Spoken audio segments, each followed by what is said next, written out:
வணக்கம். திசைகளின் 10 மணி செய்திகள். ஒரு தலைப்பட்சமான வரி விதிப்பு முறை ஆசியான் நிராகரிக்கும். ஒரு தலைப்பட்சமாக விதிக்கப்படும் எந்த ஒரு வரியையும் ஆசியான் நிராகரிப்பதாக பிரதமர் டத்துஸ்ரீ அன்வர் இப்ராஹிம் மீண்டும் உறுதிப்படுத்தியுள்ளார். ஏனெனில் இத்தகைய வரி விதிப்பு முறையானது பன்முகத்தன்மையின் உணர்வுக்கு முரணானது என்று பிரதமர் குறிப்பிட்டார். தாய்லாந்துக்கு 2 நாள் அலுவல் பயணம் மேற்கொண்ட பிரதமர் டத்துஸ்ரீ அன்வார் அமெரிக்க அதிபர் டொனால்ட் ட்ரம்ப் விதித்த புதிய வரி முறை குறித்து தாய்லாந்து பிரதமர் பாங்தோங்தான் ஷினவாத்ராவுடன் விவாதிக்கும் வாய்ப்பு கிடைத்ததாக கூறினார். இதன் தொடர்பில் ஆசியான் வர்த்தக மற்றும் நிதி அமைச்சர்களின் கூட்டங்கள் அமெரிக்கா விதித்துள்ள வரியை முன்னிலைப்படுத்தி விவாதிக்கும் முக்கிய களமாக அமையும் என்று பிரதமர் குறிப்பிட்டார். PKR கட்சியின் தொகுதி அளவிலான தேர்தலில் மர்ம நபர்கள் தலையிட்டதாக கூறப்படும் குற்றச்சாட்டை தேர்தல் குழு தலைவர் டத்துஸ்ரீ டாக்டர் ஜலேஹா முஸ்தபா மறுத்துள்ளார். அப்படி மர்ம நபர்கள் யாரும் தலையிடவில்லை என்று அவர் விளக்கினார். தொகுதி அளவிலான தேர்தலில் நடப்பு தலைவர் சிலர் தோல்வி கண்டதற்கு மர்ம நபர்களின் தலையீடுகளே காரணம் என்று கூறப்படும் குற்றச்சாட்டில் அடிப்படை இல்லை என்று டாக்டர் ஜலேஹா விளக்கினார். தற்போது நடைபெற்று வரும் தொகுதி தேர்தலில் மர்ம நபர்கள் தங்கள் செல்வாக்கை பயன்படுத்தி தேர்தல் முடிவை நிர்ணயிக்கின்றனர் என்று கூறப்படுவது ஏற்கத்தக்கது அல்ல என்று ஜலேஹா தெளிவுபடுத்தினார். அதேவேளையில் தொகுதி தேர்தல் தொடர்பில் அளிக்கப்படும் எந்தவொரு புகாரின் உண்மை தன்மையையும் ஆராய தேர்தல் குழு தயாராக இருக்கிறது என்று அவர் திட்டவட்டமாக தெரிவித்தார்.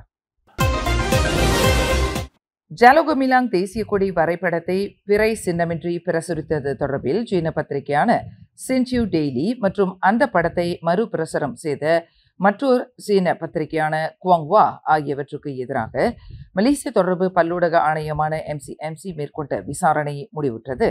இதனை அரசாங்க பேச்சாளரும் தொடர்புத்துறை அமைச்சருமான டத்தோ ஃபமி ஃபாட்சேல் தெரிவித்தார். அவர் சீன பத்திரிகைகளுக்கு எதிராக மேற்கொள்ளப்பட்ட விசாரணையின் முடிவை அடிப்படையாக கொண்டு அதன் அறிக்கை துணை பப்ளிக் ப்ராசிக்யூட்டர் அலுவலகத்தில் சமர்ப்பிக்கப்படும் என்று டத்தோ ஃபமி குறிப்பிட்டார். அது மட்டுமின்றி அவர் பத்திரிகைகளும் தற்போது உள்துறை அமைச்சு மற்றும் போலீஸ் துறையின் விசாரணையில் இருப்பதாக அவர் குறிப்பிட்டார்.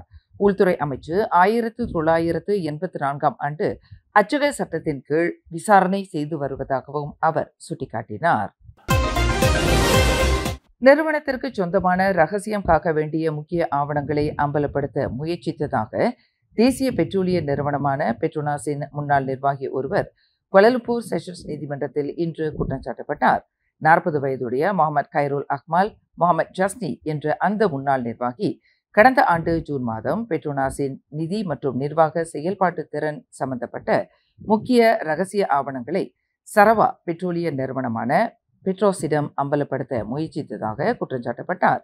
குற்றவாளி என்று நிரூபிக்கப்பட்டால் 10 லட்சம் ரிங்கிட் அபராதம் அல்லது அதற்கு நிகரான சிறை தண்டனை விதிக்க வகை செய்யும் குற்றவியல் சட்டத்தின் கீழ் அந்த முன்னாள் நிர்வாகி குற்றம் சாட்டப்பட்டுள்ளார். நாட்டில் பிளாஸ்டிக் மாசுபாட்டை குறைப்பதற்கான முன்னெச்சரிக்கை நடவடிக்கையாக வனப்பகுதிகள், தேசிய மற்றும் மாநில பூங்காக்கள், கடல் பூங்காக்கள், புவிசார் பாரம்பரிய தளங்கள், புவிசார் தளங்கள் மற்றும் நாடு முழுவதும் உள்ள சில வணிக வளாகங்களில் ஒருமுறை மட்டுமே பயன்படுத்தக்கூடிய பிளாஸ்டிக் பைகளை பயன்படுத்துவது தற்போது தடை செய்யப்பட்டுள்ளது. புத்ராஜயாவில் நேற்று நடைபெற்ற சுற்றுச்சூழல் அமைச்சர் மற்றும் சுற்றுச்சூழலுக்கு பொறுப்பான மாநில நிர்வாக ஆட்சிக்குழு உறுப்பினர்கள் சந்திப்பு கூட்டத்தின் போது இந்த முடிவு எடுக்கப்பட்டுள்ளது. இதனை இயற்கை வளங்கள் மற்றும் சுற்றுச்சூழல் நிலைத்தன்மை அமைச்சர் நிக் நஸ்மி நிக் அஹ்மத் தெரிவித்தார். ஒருமுறை உபயோகிக்கக்கூடிய பிளாஸ்டிக் பைகளை பயன்படுத்துவதற்கான இந்த தடை பல்பொருள் அங்காடிகள், 24 மணி நேர கடைகள், பெட்ரோல் நிலையங்கள், துரித உணவகங்கள், சங்கிலி தொடர்பு கடைகள், மருந்தகங்கள் மற்றும் பிற தொடர்புடைய வளாகங்கள் உள்ளிட்ட நிலையான வளாகங்களுக்கும் பொருந்தும் என்று அமைச்சர் நிக் நஸ்மி இன்று ஓர் அறிக்கையில் தெரிவித்துள்ளார். வேப் எனப்படும் மின்னியல் சிகரெட் விற்பனையை தடை செய்ய மாநில அரசாங்கங்கள் நடவடிக்கை மேற்கொள்ளலாம் என்று போலீஸ் படை துணைத் தலைவர் டத்துஸ்ரீ அயூப் கான் மைதீன் பிச்சை தெரிவித்தார். தற்போது 13 வயதுக்கு உட்பட்ட பள்ளி மாணவர்கள் கூட போதைப்பொருள் கலந்த மின்னியல் சிகரெட்களை பயன்படுத்துவது கவலை அளிக்கிறது. எனவேதான் இத்தகைய கடுமையான நடவடிக்கை எடுக்க வேண்டிய அவசியம் ஏற்பட்டுள்ளது என்று அயூப் கான் விளக்கினார். சில மாநிலங்கள் வேப் விற்பனையை தடை செய்ய முயற்சி எடுத்துள்ளதையும் அது நேர்மறையான தாக்கத்தை ஏற்படுத்தியுள்ளதையும் அயூப் கான் சுட்டிக்காட்டினார். அதேபோன்ற முயற்சியை பிற மாநிலங்களும் மேற்கொள்ள வேண்டும் என்று அவர் அறிவுறுத்தினார். 17ஆம் ஆண்டு எடிசன் திரை விருது விழா பினாங்கு மாநிலத்தில் உள்ள ஸ்பைஸ் அரேனாவில் வரும் மே மாதம் 17ஆம் தேதி சனிக்கிழமை மாலை 5 மணிக்கு நடைபெறவுள்ளது.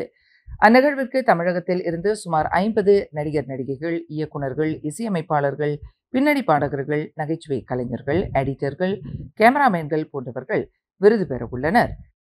50க்கும் மேற்பட்ட மலேசிய கலைஞர்கள் நடனம், பாடல்கள், ஃபேஷன் ஷோ போன்ற கலை நிகழ்ச்சிகளை நடத்த உள்ளனர். அந்நிகழ்விற்கு பினாங்கு மாநில ஆட்சிக்குழு உறுப்பினர் டத்துஸ்ரீ சுந்தரராஜு தலைமையில் சுற்றுலாத்துறை அமைச்சர், மாநில முதல்வர் சவுகான்யோ சிறப்பு அழைப்பாளர்களாக கலந்து கொள்ள உள்ளனர். விருதளிப்பு நிகழ்விற்கான அழைப்புகளை எடிசன் விருது குழு தலைவர் செல்வகுமார் இன்று பினாங்கு மாநில ஆட்சி மன்ற அலுவலகத்தில் சந்தித்து வழங்கினார். அப்போது பினாங்கு முதல்வர் சவுகான்யாவ், எடிசன் திரை விருது பினாங்கில் நடைபெறுவது சந்தோஷமான வைபவமாக இருக்கும் எனவும் நிகழ்ச்சியில் அவசியம் தாம் கலந்து கொள்வதாகவும் தெரிவித்தார் என்பதை எடிசன் விருது குழு தலைவர் செல்வகுமார் செய்தியாளர்களிடம் தெரிவித்தார்.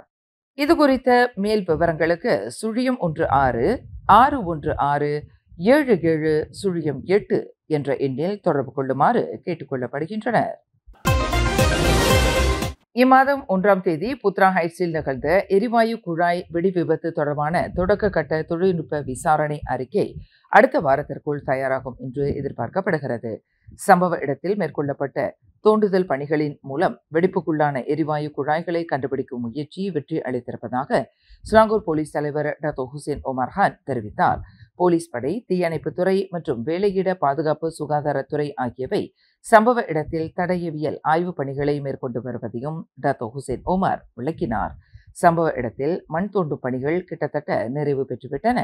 இன்னும் ஒரு வாரத்தில் பூர்வாங்க அறிக்கை கிடைத்துவிடும் என்று டத்தோ ஹுசேன் ஒமர் கான் தெரிவித்தார்.